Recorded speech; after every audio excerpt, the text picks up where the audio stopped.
پشاور کا گورا قبرستان، ایسا قبرستان جس کی ہر قبر تاریخ کا ایک باب ہے۔ آج کی اس ویڈیو میں ہم گورا قبرستان کی ہسٹری کے بارے میں جانیں گے اور یہ بھی جانیں گے کہ اس میں کون کون سی شخصیات جو ہیں وہ دفن ہیں اور گورا قبرستان کی ماضی میں کیا اہمیت تھی اور اب اس کی اہمیت کیوں کمی کا شکار ہے۔ پشاور میں واقع برطانوی دور کا ایک تاریخی قبرستان اس وقت تجاوزات کی زد میں ہے، جہاں تاریخ آہستہ آہستہ مٹی کی تہہ در تہہ گہرائیوں میں دفن ہوتی جا رہی ہے۔ گورا قبرستان پشاور میں پرانی تاریخی قبریں ختم ہوتی جا رہی ہیں یا ان پر نئی قبریں بنانے سے پرانی قبریں مٹی تلے دفن ہوتی جا رہی ہیں اور اس وجہ سے یہاں بعض اوقات انسانی ہڈیاں بھی دریافت ہوتی ہیں۔ البتہ اب بھی چند قدیم قبریں پرانے زمانے کی موجود ہیں۔ یہ قبریں زب و حالی کا شکار ہیں۔ تجاوزات اور نئی قبروں کی وجہ سے پرانی قبریں ختم ہوتی جا رہی ہیں۔ قبرستان کا کچھ حصہ سڑک کو بڑا کرنے کی زد میں آ چکا ہے۔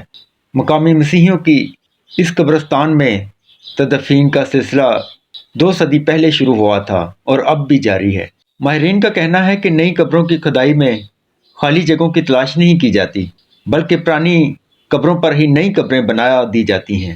پشاور کے گورا قبرستان کو اس حوالے سے بھی انفرادیت حاصل ہے کہ اس قبرستان میں برطانوی دور کی ایسی شخصیات کی بھی قبریں ہیں جو افغانستان کے ساتھ جنگ یا مختلف قبائل کے ساتھ جھڑپوں یا تشدد کے دیگر واقعات میں ہلاک ہوئے تھے۔ ہر قبر تاریخ کا ایک باب۔ یوں تو ہر قبرستان اور قبرستان میں ہر قبر کی اپنی ہی ایک کہانی ہوتی ہے، لیکن گورا قبرستان ایک ایسی تاریخی کتاب کی طرح ہے جس کی ہر قبر تاریخ کا ایک باب ہے۔ ہر قبر پر تفصیل درج ہے۔ اس قبر میں کون دفن ہے، کب دفن ہوا، کیسے دفن ہوا، کس نے قبر بنوائی اور کس نے کیا کارنامے سر انجام دیے تھے۔ پشاور میں غیر مسلم افراد کے لیے 3 مزید قبرستان ہیں، جن میں سے ایک قبرستان تہکال کے علاقہ میں ایئرپورٹ کے رن وے کے ساتھ ہے۔ یہ گورا قبرستان ہے جو 1853 میں قائم ہوا تھا۔ گورا قبرستان میں داخل ہوں تو ماضی کے دریچے کھلتے جاتے ہیں۔ اس گورا قبرستان کا ذکر تاریخی کتب اور ٹریول گائیڈ میں بھی ملتا ہے۔ پشاور میں سیاحوں کے لیے جہاں دیگر اہم مقامات کی تصویریں اور نقشے ہیں، ان میں گورا قبرستان کے بارے میں بھی معلومات درج ہے۔ برطانیہ میں اس قبرستان کے بارے میں کتابچے چھپ چکے ہیں جن میں قبرستان کا مکمل نقشہ اور اس قبرستان میں دفن برطانوی فوجیوں اور دیگر افراد کا ذکر ہے۔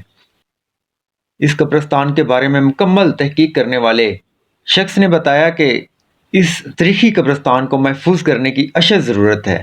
انہوں نے چند ایک اہم قبروں کا ذکر کرتے ہوئے کہا کہ ان قبروں میں مدفون افراد کی اپنی اپنی کہانیاں ہیں۔ ایک قبر کی طرف اشارہ کرتے ہوئے ان کا کہنا تھا کہ یہ جارج ریچمنڈ کی قبر ہے جو لیفٹیننٹ تھے اور 1866 یعنی 1863 میں سوات میں یوسف زئی قبیلے کے ساتھ ہونے والی ایک جھڑپ میں مارے گئے تھے۔ تحقیق کرنے والے نے بتایا کہ میجر جنرل چیمبرلینڈ نے اس مہم کی قیادت کی تھی۔ اس مہم کے لیے انہوں نے کسی سے مشاورت نہیں کی تھی اور تنہا فیصلہ کرتے ہوئے فوجیوں کے ہمراہ سوات پہنچ گئے تھے۔ اس مقام پر مقامی قبائل کے ساتھ جھڑپ میں برطانوی فوج کو بھاری قیمت ادا کرنی پڑی تھی اور اطلاعات کے مطابق اس میں 1000 برطانوی فوجی مارے گئے تھے۔ ایک قبر پر پشتو اور فارسی زبان میں دفن شخص کے بارے میں پیغام کندہ کیا ہے۔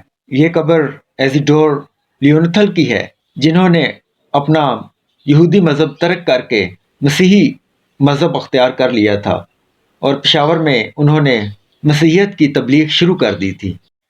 انہوں نے انجیل مقدس کی ایک جلد کا پشتو میں ترجمہ کیا تھا اور پشتو کی ڈکشنری بھی ترتیب دی تھی۔ انہیں ان کے چوکیدار نے 27 اپریل 1864 یعنی 27 اپریل 1864 میں قتل کر دیا تھا۔ اس قبرستان میں لیفٹیننٹ سر رچرڈ واربرٹن کی قبر بھی ہے جنہوں نے پہلی اینگلو افغان جنگ میں حصہ لیا تھا۔ رچرڈ واربرٹن نے افغانستان کے بادشاہ امیر دوست محمد کی بانجی سے شادی کی تھی۔